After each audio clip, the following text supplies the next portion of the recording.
With that, I will turn it over to today's speaker. Thanks so much, Blair. Thanks everybody for joining. My name is Tanna Neufeld, and I'll be sharing the next hour with you as we walk through this really special topic for me. And on that note, it will be quite an authentic topic as I am in my therapy room here where I work. And so you may hear some beautiful voices and different sounds coming from the room today. And that is our wonderful kids that are surrounding us. So I apologize if that's distracting. It just was the luck of the draw today for me and where I needed to be at certain times. So you should have access to the slides. However, there was a couple dates to these slides that I shared with Blair and her team earlier this morning. They were uploaded to the server, but there may be a little bit of a delay in getting you access. So Blair popped a link into the chat for us, and you guys can access this PDF of the new updated slides. And also there's a handout in there that was not included in the original upload that should be hopefully available to you in that Google Drive as well. So this is a two-part series. Today we're going to really talk about connection concepts, and then we're going to tie them in more to AAC implementation in part two. So don't get disappointed if you're like, I don't hear much about AAC in this presentation by the end of it. I'm really laying the groundwork for you, and I promise there will be direct AAC system strategies available in part two, but I'm really wanting to give you a nice foundation of what are some of the unique challenges and strengths that children on the autism spectrum bring to learning how to communicate with AAC. I think you all have some information about who I am and my disclosures. If you'd like to contact me, there's also some social media links and email contact information here for you. And I just want to bring my perspective to the table so you know where I'm coming from as I share this information with you. I am an SLP, or speech language pathologist by training. I work exclusively with children on the autism spectrum at the moment, although most of my career I've worked with a variety of complex communicators in different settings, including early intervention. And so we'll be focusing on those particular learners in our talk today, those who are on the autism spectrum and who are in that early learner age group. In addition to my SLP role, I am the founding director of a nonprofit called Accessible, and some of the resources I share with you today are from that website and that bank of tools. And then under that role, and also just my role as a clinician, I do travel around the country virtually and also internationally to present different trainings and consult with organizations and school districts to help them build their capacity in supporting communicators like the ones we'll be talking about today. I will keep an eye on the chat as much as I can. I let Blair know at the start of the talk, I am visually impaired. I am disabled. I have a very hard time seeing on my laptop screen, which is unfortunately what I am presenting for you on today. So I'm going to do my best to be stealthy and ninja about checking the chat, but Blair has promised to help me do that so that we can hopefully make this as impactful and cooperative and interactive as you'd like it to be. So I think you've got your learning objectives here as well on your handouts. So I just want to kind of breeze through what we hope to accomplish in this first hour. And again, making sure you understand that there is a second hour that will pick up where we left off here. Today, we're really just going to focus on defining and discussing those, what I've called connection concepts. And we're going to tackle three today, which is regulation, relatedness, and engagement. These concepts are really coming from my background in the DIR model, or the Developmental Individual Differences Relationship-Based Intervention model. Although I am not a DIR trainer, I incorporate DIR principles a lot in my practice with young learners. And so a lot of those pieces are going to be brought into the talk today. And much of the resources and references and books that I have at the end of the slides for you to consider checking out are also pulling on some of those developmentally anchored relationship-based interventions that really respect children's individual differences and inform us as partners of how we can adjust our interaction styles and our environments to best support the relationship and the activity and the skill building that we want to do for these learners. So we're going to tackle those. We're also going to identify at least two ways in which us as SLPs, I assume, or other AAC providers can really identify each of these connection concepts that might be present in our learners, exploring some of the challenges that they may pose to our AAC intervention programming. And then we're going to also identify some ways to enhance our understanding, not only of those regulation needs, which are really prominent in these learners, but also their engagement needs. Then we'll pick up in part two at kind of that point of, all right, we've discussed some of the challenges, we've discussed some of the strengths. We also have discussed some strategies on identifying some of these needs that we may overlook in traditional AAC intervention. Part two will help us pick up where we left off with that and figuring out, well, what does AAC really look like in these particular stages, specifically intervention, not necessarily assessment. So our time order agenda, as you had, I'm going to be sending you guys through there. Sorry about that. Back to the time order agenda, we're going to start out. Of course, we just did our introduction. We're going to start out talking about those connection concepts. And we'll have a little bit of time at the end for question and answer, but the bulk of our time we're really going to spend hashing out these connection concepts and really thinking of it as a framework to guide our AAC intervention. So the very first thing I really like to think about is getting my mindset as a provider in the place that I think is most productive and supportive for these types of learners. And you may have heard this before in other talks as well, but really AAC is our bridge that we're using in intervention, of course, to help that learner scaffold from where they are in their communication development to those higher level, more complex ways of communicating. And when we think about building some more complex ways of communicating, we really want to expand on that learner's current system, right? Many of these learners have a lot of ways that they can effectively communicate, and we honor those and we respect those and respond to those in a way that builds the relationship and keeps the interaction going. We're always trying to shape and model more conventional ways for these learners to communicate so that they can get their needs met, of course, but more importantly, so that they can learn more enriched ways of expressing the full range of their ideas, which can be hard to do with gestures. You can only maybe get a little bit of the idea through a gesture and some affect and emotional display. And using those symbols can really be a helpful way to expand on that idea. So I think when I think about AAC as a bridge, I also think about some of the common challenges that I've encountered with colleagues and others that I mentor and partner with about how some of our learners on the spectrum may not respond as we expect or as we had hoped to some of our AAC approaches. And so some of the challenges I've had people share with me are things like, my student doesn't look at the pictures when I point to them, or my student is not isolating their own finger to point. And so I'm feeling like they may not be ready for AAC. A big one that comes up a lot is the student is just kind of exploring the device. You may hear words like STEM being used when people are encountering this challenge, but really what I see it as is that student or that young child really exploring or dabbling on their device. And so I bet some of you have some challenges on your mind. I'd like to open the chat for our first kind of participation prompt here and sense of what are some of the challenges that you've encountered when you're working with young learners on the autism spectrum.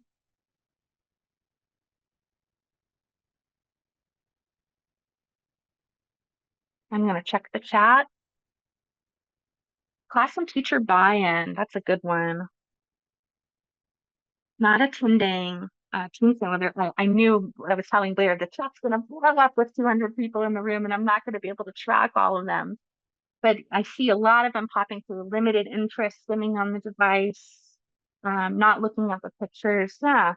So you all are kind of echoing into some of the challenges I mentioned, but in your own individualized experiences, right? And so I think the big themes that I usually hear and I'm seeing in your share is that visual attention or joint attention on the AAC system is a big challenge.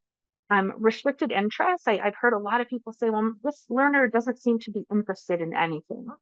We know that that's not true, but it can be very difficult for us as partners and parents that we partner with to identify activities that we can join in on that lend themselves well to engaging and interacting with the young child. And also bringing that AAC device in, which is a third point of attention that really is quite a challenge. It's quite a demand to be able to shift attention in those different domains in those different areas. Thank you so much for contributing your challenges to the chat.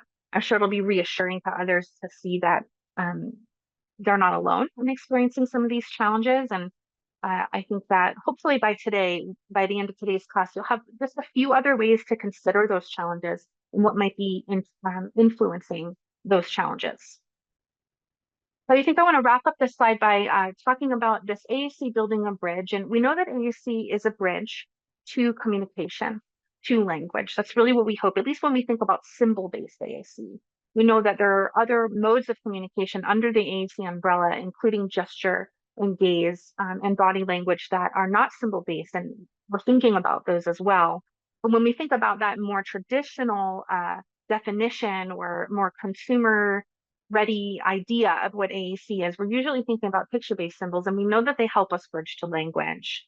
But really underneath that bridge, the foundation that really holds that bridge up is connection.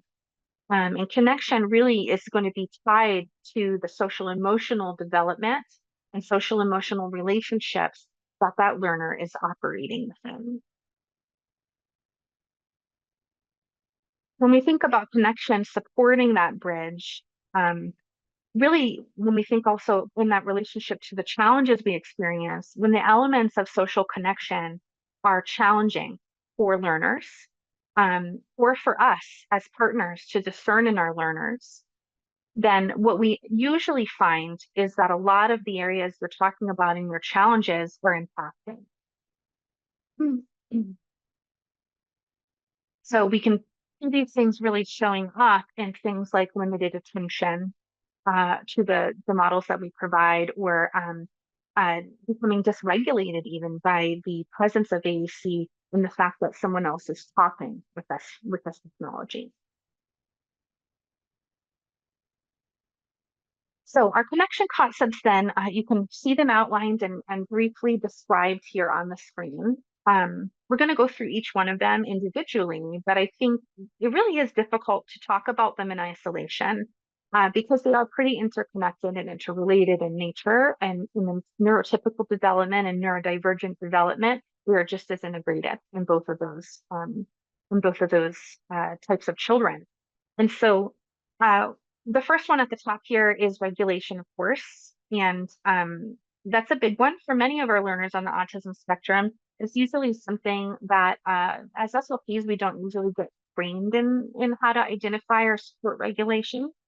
And so I'm hoping that with a little bit of the information that we share today, it's really going to arm you with more of a platform to collaborate with your experts and your team in regulation. So nothing we say today is going to make any of us an expert in regulation. And of course, every child's needs and profile are different.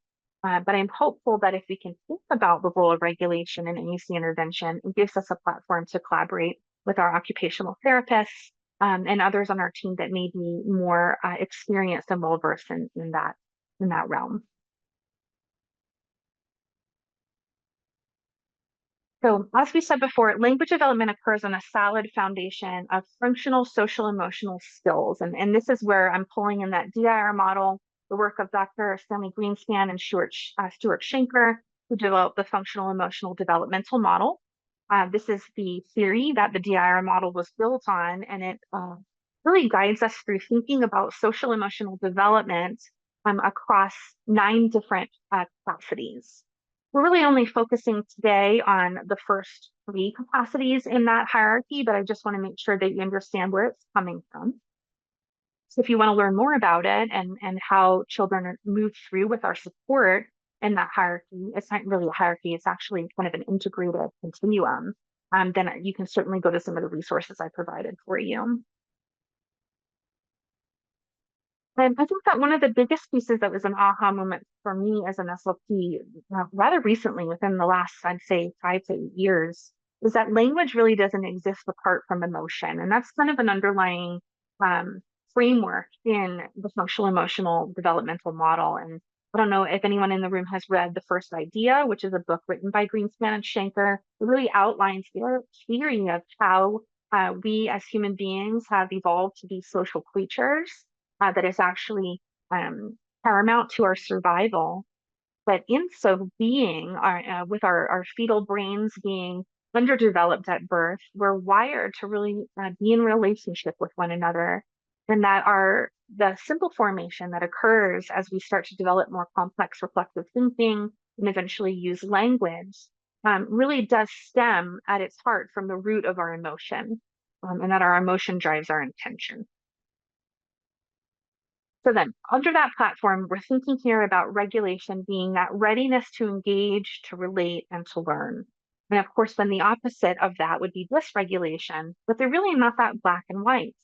And regulation doesn't always look like calm. Sometimes regulation needs to meet the energy of the task at hand and the interaction at hand. I don't know how many of you have seen the new book that's being advertised by the folks at Autism Level Up. It's called Energy. I'm really excited to read it. I haven't gotten it yet, but it talks a lot to this idea of regulated doesn't always mean calm, and dysregulated doesn't always mean aggressive, right? But there is a continuum on both of these poles, that we really need to bring the level of energy to the task and the interaction helps us be ready to engage and to learn from one another. Engagement, of course, is bred from that standpoint of regulation. And here we're really just talking about the learner's interaction with people and activities. And so when we don't see engagement, we might think the opposite is disengagement. But again, there is quite a spectrum, isn't there? And our learners on the spectrum may actually show different ways of engaging with us in interactions, depending on what we're doing together. And they may show ways of engaging that are not very conventional, meaning we may not see them in neurotypical children. And it may require more detective work from us to spot them. And then the third one here is relatedness. And really that's the desire and preference for social interaction. And really when we talk about relatedness, we're going to talk about our responsibility as partners to help foster relatedness. Really, we know this is built upon a foundation of the other two connection concepts, regulation and engagement. And that many of our learners are wired for connection and wired for relationship, but it can be difficult, depending on their individual differences, to really access the people around them in a way that is safe and comfortable for them, it's motivating for them. And so it does leave us to be detectives and trying to figure that out. So we're going to start off now with talking about this regulation piece in a little bit more detail.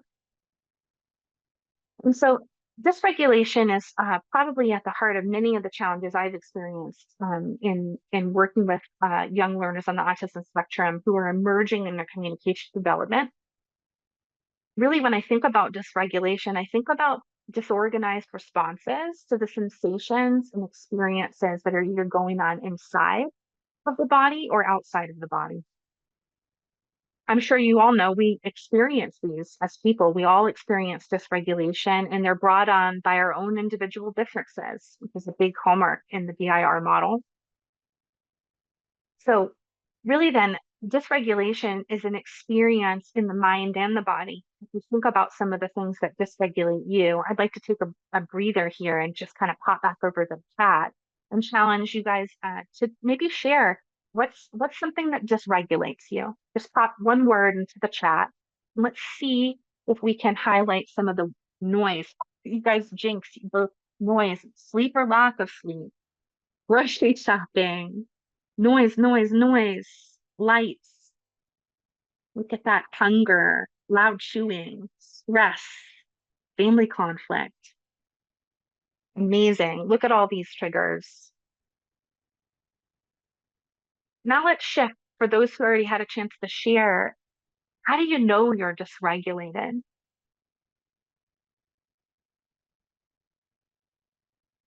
You get annoyed.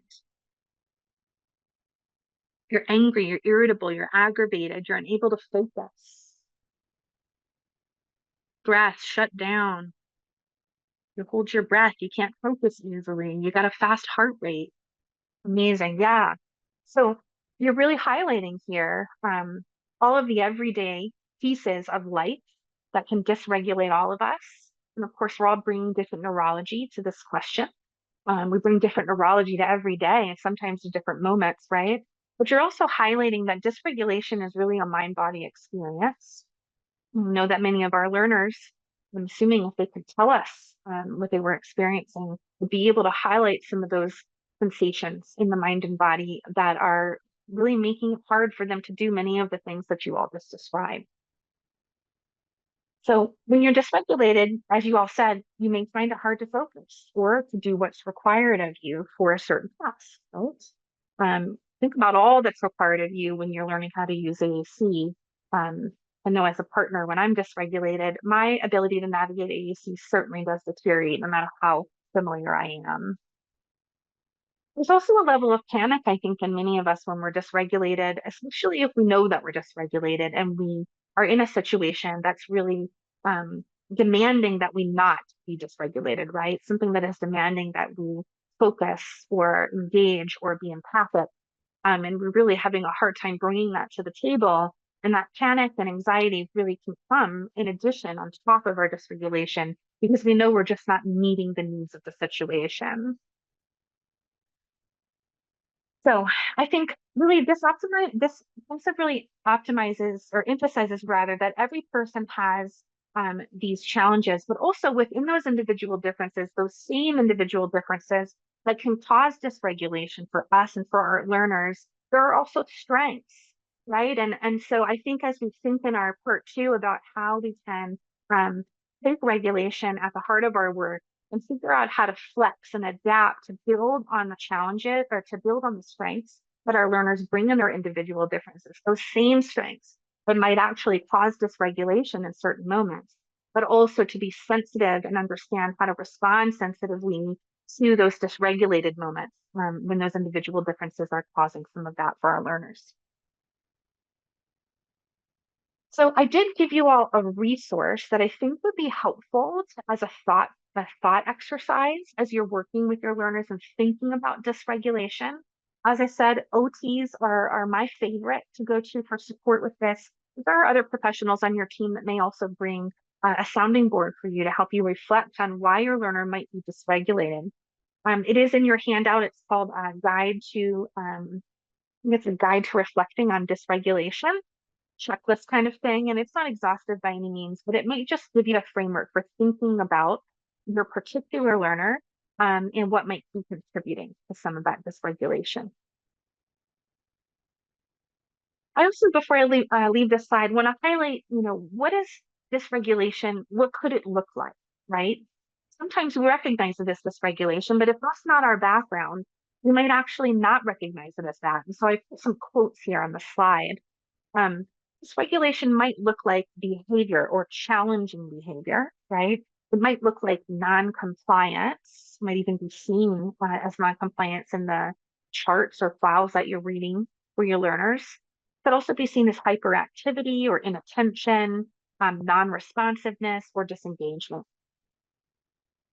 So I'm hoping that that checklist, along with what you've learned in your experience and what you can use in your teaming with your OTs, might be able to help you dig a little deeper under the iceberg of that behavior.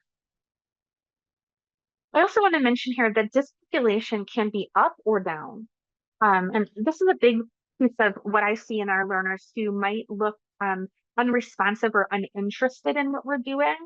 So there may not be the learner that shows maybe what our predisposed idea of dysregulation is, right? That up regulation. There may be someone who is a little lower threshold or who might be shutting down because of their dysregulation. And so their evidence and the signs they're showing us may not look like an upregulation, right? They're going to look more like a downregulation. So you'll notice that that checklist really helps you walk through both sides of that coin.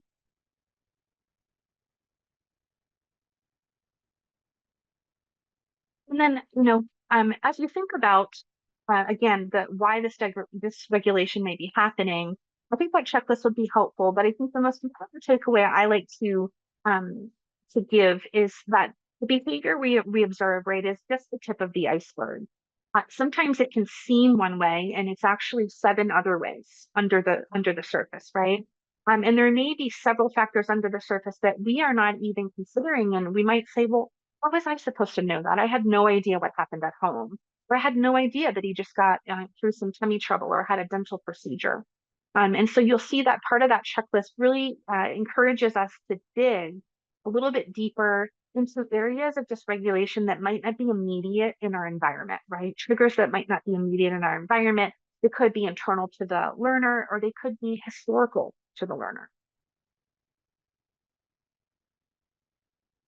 All right. I think we've kind of answered this pause to reflect prompt, which is, how does dysregulation um, hinder AAC support that you are trying to provide?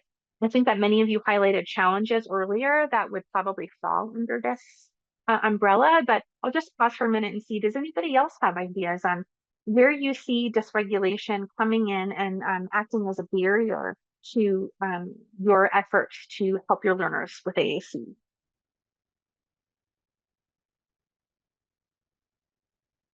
Let me see where it had some, we're not finding the checklist, and it should be in that Google Drive. It's a PDF. Making connections, not able to focus, shutting down, no joint attention. Yeah.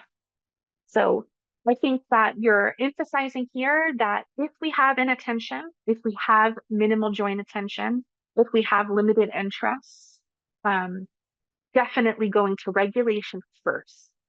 And I think for some of you that may seem like a very simple, obvious thing, but I work with a lot of colleagues that that's not the first thing they think about. I think sometimes when a child is not looking at AAC models, not interacting with an AAC device, not finding interest in activities, um, some may go to cognitive assumptions, right? I just left the training actually where I was having a lot of hard discussions with the team around how limited our cognitive testing is and how it really is difficult for us to understand the full picture of what our learners are thinking and what they're capable of thinking and what they're capable of putting together in their mind. And so I really like to go to dysregulation over cognitive assumptions because honestly, I don't feel like I have a good grasp on the cognitive level of many of the learners that I support. I just don't understand it well enough. And so it's not the least dangerous assumption for me. But I do feel like I have a tangible grasp on being able to work through dysregulation with my learners. And so I like to start there. You guys have a lot of great connections here. I'm sure expectations, communication partners get dysregulated by the kiddos dysregulation. What is spot on? What a great observation. And we'll talk about in part 2 how regulating ourselves is such an important part of helping our students and our learners regulate. Pushing the AAC away during hyper-focused activities, yeah, when they may be self-absorbed in their play and not wanting the AAC device to be around. Absolutely. Thank you all for participating and giving these observations. So I think that in addition to that checklist that I provided, I think there's some great strategies to help us to add to our understanding of the regulation needs of the young children that we support. Obviously, at the top of the list is team. We really need to use people who know this learner best, and at the top of that ladder is the family. And so luckily for early intervention providers, we've got ready access most of the time to family to really help you wonder out loud together about what might be going on here. Why might he uh, um, be showing this behavior or this regulation right now? What could have caused it, or what could be going on? Of course, our occupational therapist is our go-to as well for sensory support. And then, of course, we've got mental and behavioral health professionals that may be able to help tease this out with us, and our educational teams. Many of our educators and instructional aides are spending a lot of time, for example, with preschoolers during the day and maybe another source of support.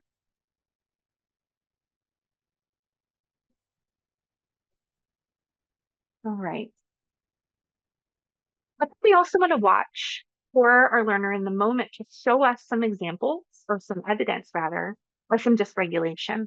For example, we want to watch for gaze shifts and gaze cuts, movement behaviors, really start to learn how this child's body language is giving us insight into where their mental state is going or their bodily state is going. as we watch our observations, similar to what one of our attendees just contributed in the chat, we really need to check our observations and how they relate to the impacts of what we're doing as a partner, right? So do I notice differences rather in the behavior of this child that indicate dysregulation when I change my affect? Affect being, of course, the way I move my body, the tone, the rhythm, the pace, the volume, the intensity, but also how I use my voice, how I use materials. The right brain is constantly trying to pick up signals of safety from these types of non-linguistic cues. They also want to see when I use language, whether it's just my spoken language or my aided language or both, how does that impact this child's behavior, so that I can use that as clues into what might be regulating or down regulating our interaction. I find video is a really helpful tool in this regard. Sometimes it can be okay in the moment to try to be a detective and figure out, but really you're trying to keep you and your learner safe if they're upregulated, and specifically. And so it may be more difficult for you to be reflective in those moments, but going back and watching a quick video clip, partnering with families who may have videos of particularly dysregulated moments can be a helpful tool to go back and do some of this detective work. And then as we're interviewing and we're observing, we really need to wonder out loud, again, thinking about those factors that may be out underneath the surface, those factors that may be contributing to dysregulation so that we can develop those adaptations and those practices that we'll talk about in part 2 to make adjustments and hopefully let that learner feel safe and feel joyful, but also help us target our goals. All right, we're going to move now to engagement. We can't be engaged when we're not regulated. Regulation is a requirement for engagement. And so if you are finding that you're in a situation with your young learners where they are dysregulated, then really that is going to be your number one focus. And we'll talk a lot about that in part 2 of what is my connection focus with a dysregulated learner. It really isn't to engage them in a toy or an activity or even a social routine. It is to help them regulate. Now, thinking about engagement then, again, interaction with people and activities is what we're going for. We know that this is a precursor to setting up opportunities to practice and learn joint attention skills. And so when we don't see full engagement, see like lowered engagement, but sometimes I think the biggest struggle is what we perceive as disengagement. Right. And that's really limited or no interaction with the people with the activities that are going on in the learning space. This engagement might look like dysregulation in a lot of ways, right? So the signs that the child is disengaged may look a lot like those signs that they were dysregulated. And I've put those back up here on the slide for us to consider. But it may also present as some self-absorption. So sometimes we know our learners on the spectrum might actually go into self-absorbed play when they are trying to regulate, or they may be quite regulated, and this is them engaging in an activity in a way that is familiar to them, that is motivating to them, that is joyful to them. And so regulation may not be at the heart there. It may really just be finding out how myself as a partner can join in on that joy without causing dysregulation, right? So this engagement can happen because of many barriers. I've included another slide coming up here that we'll talk about in more detail. I think one of them, of course, is dysregulation. If I am not feeling safe and not feeling regulated, I am not going to be able to engage. I just cannot bring those tools to the table for a particular moment. But before we go into the barriers, let's go into some of the signs of engagement and some different types of engagement that we might be looking for. Really, emotional engagement is, I think, what I look for most and what I anchor to most in the early learning space. And that's really referring to that learner's feelings about me as a partner, about the environment that we're in together, about the materials that we're using together, right? Does this learner feel like they're safe? Do they feel like they belong? Do they feel valued and heard and validated in our interactions together? That's emotional engagement. We've also got some other types of engagement that I really don't think are coming much into our talk for these young learners. So I'm going to skip through them, but they would be things like behavioral engagement and cognitive engagement. I think that when we're dealing with children who are emerging in their social emotional development and emerging in their communicative development, I really want to focus my energies on establishing emotional engagement.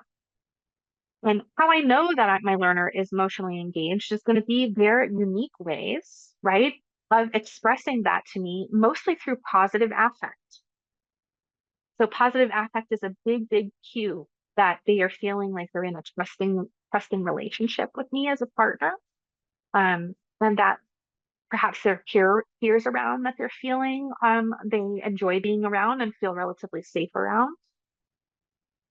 They're also going to take that positive affect and they're going to track instructional interactions, right? So this really looks like in our AAC space, a learner that is giving us some gaze reference once in a while, or showing us in their own way, such as quieting their movements, making facial expressions, making particular vocalizations or movements that let us know they're attending to us, right? So with that positive affect and those signs of tracking, that's how we're going to really notice whether or not our learner is engaged emotionally.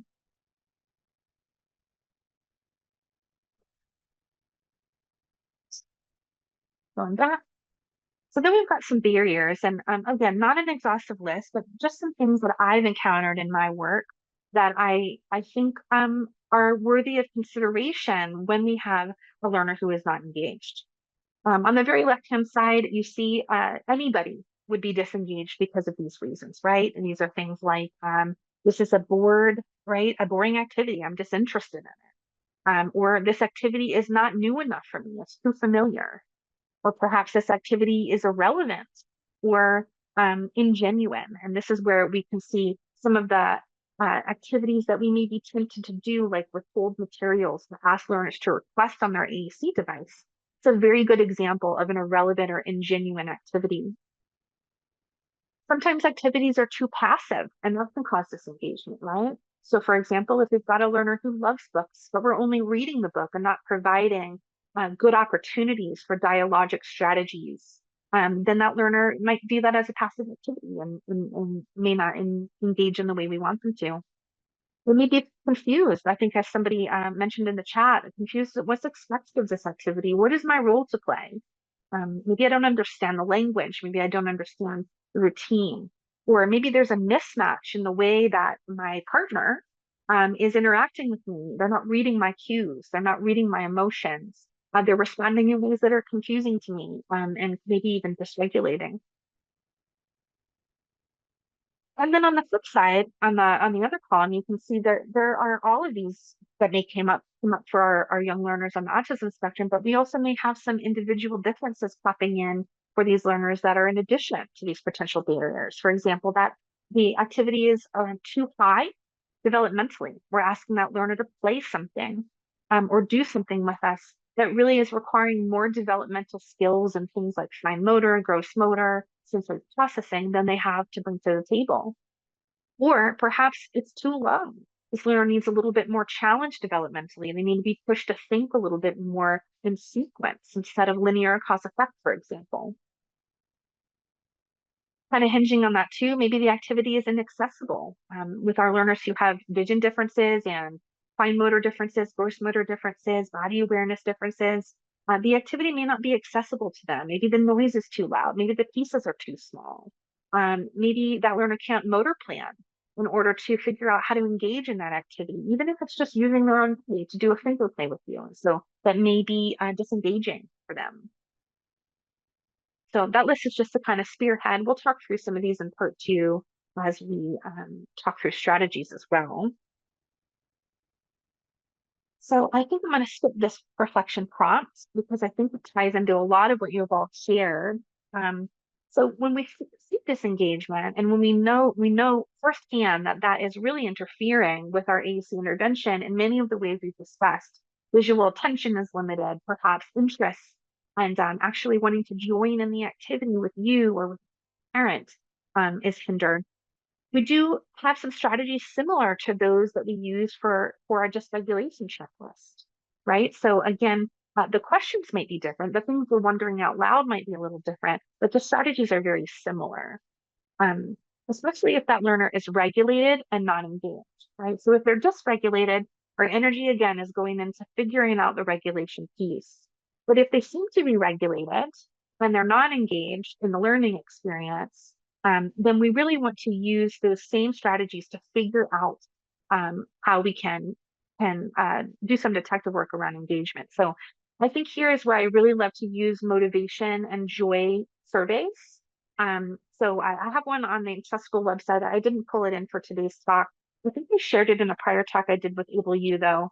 And it really is just getting us with the family and others that are familiar on the team, thinking about what brings this learner joy, right? If I can't find anything that they're interested that I've decided to bring into my encounter, then how do I use this, multi-sensory profile checklist to try to get creative and think outside of the box? And really, I think the best place to start with learners that are entirely disengaged with us is to probably remove objects, remove toys, and focus on sensory and social routines and joint action routines that are really focusing on two people or three people in an interaction and really capitalizing on those sensory modalities that our learners are finding most pleasurable.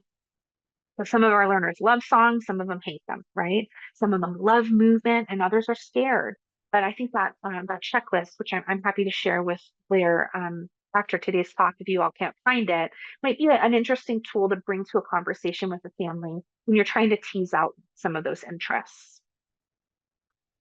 I also think once we know interests, we do really need to observe again, how do we as partners contribute and hinder this child's engagement? For example, I've had kids who will slap me in the face when I start to sing gently. They'll do it very gently. It's a very kind and clear way of telling me, when you sing, you take away from this activity, right? Maybe you dysregulate me, but at the very least, I know you take away from this activity with me. I also have noticed that when I intentionally add some variation to my routines with learners to set up some opportunities for them to show me preference, that's a really great place to learn strategies to keep them engaged, right? So if you've got a learner in one of those sensory and social routines where you're perhaps pushing them in a swing, for example, right? It's very simple to keep going in a very similar way. We make the swing stop, we make the swing go, but adding some variation to the way you swing, right? Thinking about those affect properties of how we swing, the intensity, right? The rhythm, the volume of the swinging, right? How are we going to do it? Are we going to do it side to side and see how that learner responds? And do they engage and smile? Is that a gleam in the eye that I can take advantage of? And then have a word perhaps that I can model that's related to that new preference. Okay, so we walk through regulation, we walk through engagement. We're going to end here with relatedness. And really, relatedness happens between child and caregiver first and foremost, right? So we know within early childhood and infancy development, relatedness happens through those attuned, secure interactions between child and caregiver. And that is likely still going on for your young learners that you're working with in the early intervention space. But then you also have a role as a partner who is not a parent, who is an educator, an SLP, or an OT, or anyone else, to build relatedness with these learners, build that desire and that preference, right? Make yourself an extension of the child's joy by building a trusting relationship. And so we have to build this over time. It doesn't usually happen in one session. We really need to think about all of our connection concepts. Think about regulation and engagement because, and I think I'll have it in the next slide, these are really in the formula for building that relatedness. So I'm actually going to hop over to that slide as we chat through so you have a visual while I'm talking.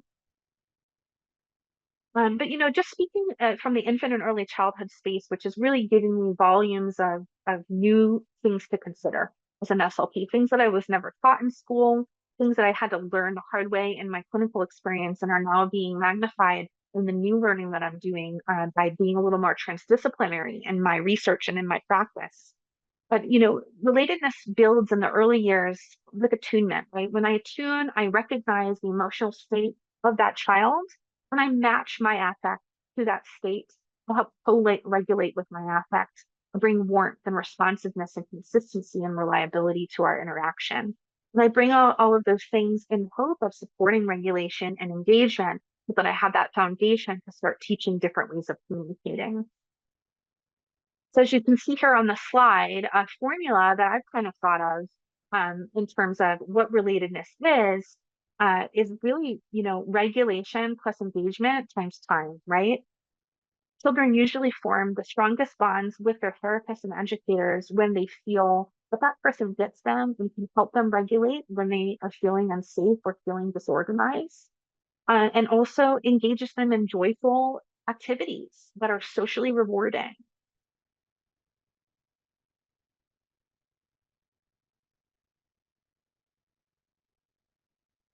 So I'm interested because this is probably something that you all do. You establish rapport. We're taught that in school. But how do you see relatedness either helping or hindering your AAC support with your learners? I'm going to pop back over to the chat because I'm talking for way longer than I care to. We've got about 10-ish minutes left. When we think about relatedness, think of in terms of what are you seeing in terms of the relationship between young learners and their caregivers, for example, who may be contributing to AAC success or hindering AAC progress. Or maybe it's with you, the relationship that you have with a particular learner, that you are kind of making guesses and deducing that either the relationship is strong or the relationship is a little shaky based on some of the behaviors or signs that that learner is showing when you're together.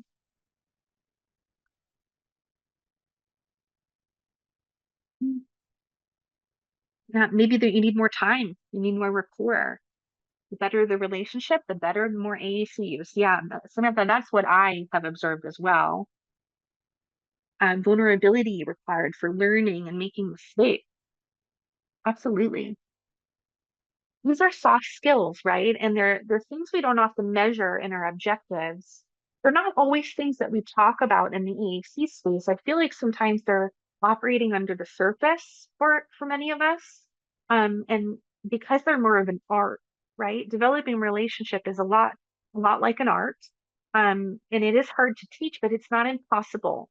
These elements of attunement and being reflective with our learners can be at the surface. They can be explicit and conscious for us. We can actually try to improve on them and in turn improve our relationship. But there also is much of it operating unconsciously. And so that's where some reflective practice um, with ourselves introspectively and also with our colleagues when we have a particularly challenging learning situation, or when we have one that's just really glowing for us, right? Reflect on those high moments and those strong relationships. What's making them strong? What's making that AAC connection strong? How do I carry in that learning through reflecting on the thoughts and feelings that I'm having about that particular student into this other situation where I'm feeling a little less organized and a little less positive and a little less productive in that space with this different student? So with that, I left what I promised questions. We have 10-ish minutes. I want to let everybody know that the second part of this talk is live in 2 weeks. Oh, my watch is talking to me, sorry. And again, we'll dive in more of, okay, we've got these concepts. We're trying to identify dysregulation, disengagement, and identify some ways we can team with partners in order to better understand the learner's needs. We're going to flip it over and start talking about, okay, well, how do we adapt and support, and what does AAC look like at these different stages? I did include a slide here with some links to some accessible resources. We've got different tools. Many of them are free. Some of them are low cost. If there's any sort of cost barrier to you for any resource on our website, please reach out to me. We don't want cost to be a reason why you can't access something. And then there's some books that I didn't mention explicitly in the references, but I think are super powerful additions. That they're non-SLP books. I think are just really, they've been so beneficial in helping me become more transdisciplinary and well-rounded in my approach with these learners. And so the first one here is Engaging Autism by Stanley Greenspan and Serena Weeder. The second one is The First Idea by Greenspan and Shanker that I mentioned. And the third one is by Dr. Mona Delahook, Beyond Behaviors. And it really is a wonderful paradigm shift book, really thinking about how to look at dysregulation, disengagement, and what has been presented as challenging behavior much of the time in the world of autism. So look at it differently so that you can address it differently and support it differently, which I think is so relevant to this conversation about maximizing our impact with AAC. So I want to thank you and pause for questions. I think you can turn your mic on. I'm not sure. Otherwise, pop your question in the chat, and we'll get to as many as we can before the top of the hour. And then email me if we don't get to your questions, and I'd be happy to have discussions with you.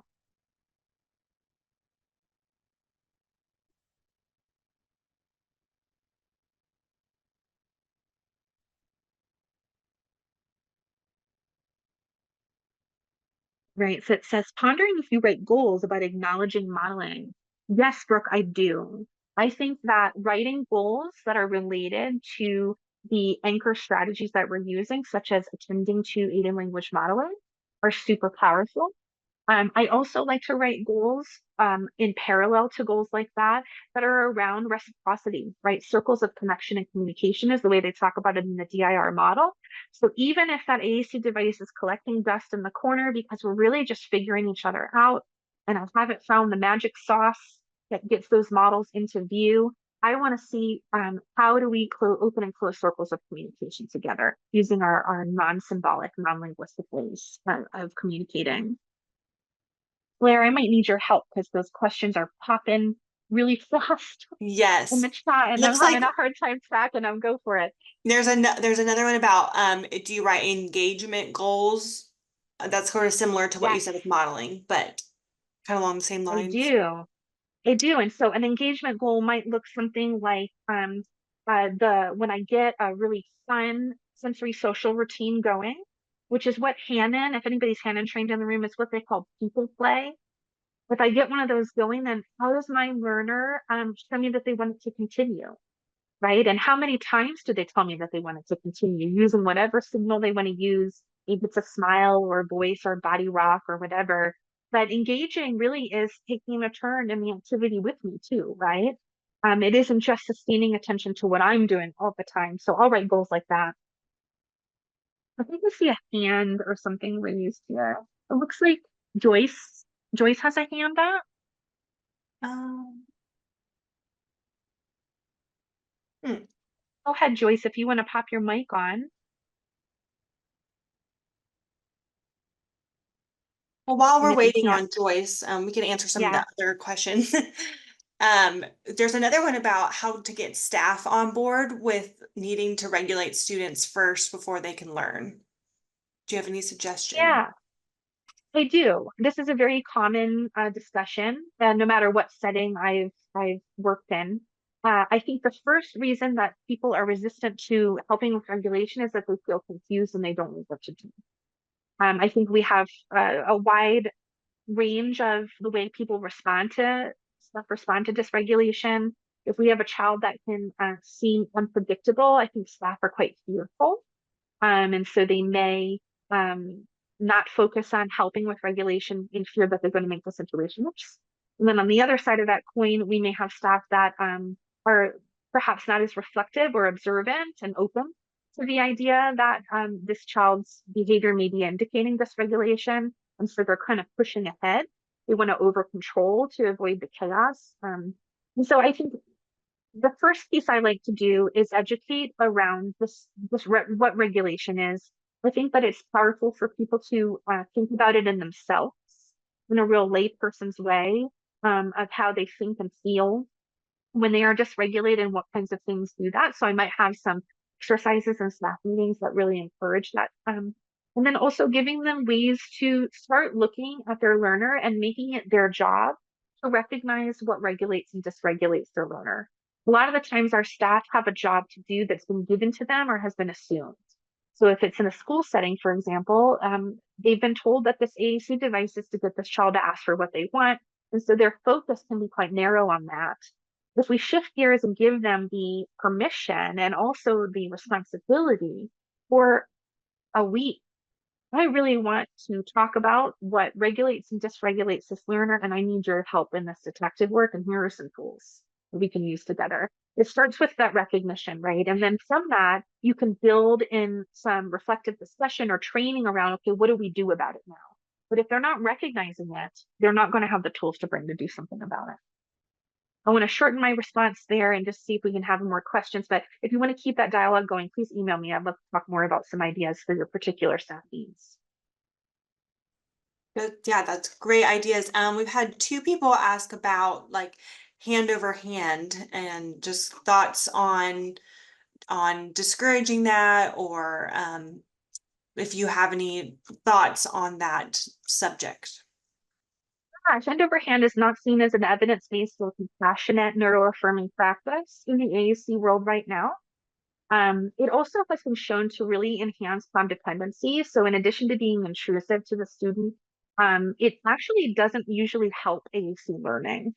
And so what some compromise has been in the field in terms of prompt hierarchies is to use send underhand when it's been indicated that perhaps that student needs some help in their motor stability. And so a major difference between hand underhand and hand overhand is really letting that student initiate first. So if a student is not reaching for their AAC device or looking toward their AAC device, they are not initiating a communication message with that AAC device. So me taking their hand in any way, shape, or form and putting it to that device is really not a great learning path for them because it isn't probably matching what their mental state and intention is. If I do have learners that are looking toward a device, I may offer some hand under hand stability and I may ask permission. Can I give you some help under your hand? And some of my learners really show me that they do appreciate that stability, but they might reach for their device and not be accurate. And that stability really helps them isolate a finger or really narrow in and have more control over their movement so that they can try to get to what they're trying to say. So that would be my short answer to hand over hand. I don't use it. I haven't for 10 years or more. And most people in the AAC world would say that it isn't evidence-based or affirming, and so it should be avoided. Okay, I think we've got time for one more question. Marcia asked, she said, having access to an AAC device at all times is a best practice, but what do you suggest staff do when with a designated AAC device when the student is dysregulated and exhibiting aggressive behavior and use of an AAC device is not safe at that time? So in part two, we're going to acknowledge this as well. Sometimes AAC devices can be available, but they can't be in the immediate environment. I like to wear AAC devices for my learners who are at this stage where they're still learning to regulate and engage. And so if I wear it and I'm the primary partner, then I know that it's available and it's in a place where hopefully we can keep everybody safe. Sometimes I do need to remove it. It isn't useful at that time, right? If I wouldn't talk to somebody who is dysregulated because that would dysregulate them more, I'm not going to use the AAC device, but I could take advantage of the after the moment, right? So after we've regulated together and we've used gesture and other ways to help get our needs met, then can we sit down in a calm space and have a reflective dialogue that's at a developmentally appropriate level and model some things on the AAC device. And some learners are at this developmental level and others are still getting there. This may look something like, I saw you got really sad when mom left. We gave you hugs and we sat quiet together. And then we found something to play and we talked about how mom was going to come later. And so you're going to know based on the learner's level of dysregulation, what their triggers are, right? Bringing mom back up again may cause the wound to reopen. And so I wouldn't do it with that learner, but don't forget that after the fact, when we are calm, we can always revisit hard situations and name some of those emotions and name some of those factors to help us make sense of the experience. Awesome. Well, thank you, Tanna, for sharing your knowledge with us today. It was very informative, and make sure to register for part 2 if you'd like to learn more. If you would like to earn ASHA CEUs for today, please remember to complete the assessment. You'll find the link to the assessment in the chat, or you will be redirected to the post-session page once this webinar ends. The link to the assessment will also be included in the follow-up email that will go out tomorrow. The assessment must be completed at 80% or better, and it will remain open for 1 week. So thank you all for attending, and we hope to see you at part 2 very soon. Thanks so much. Thanks, everybody. Bye, everyone.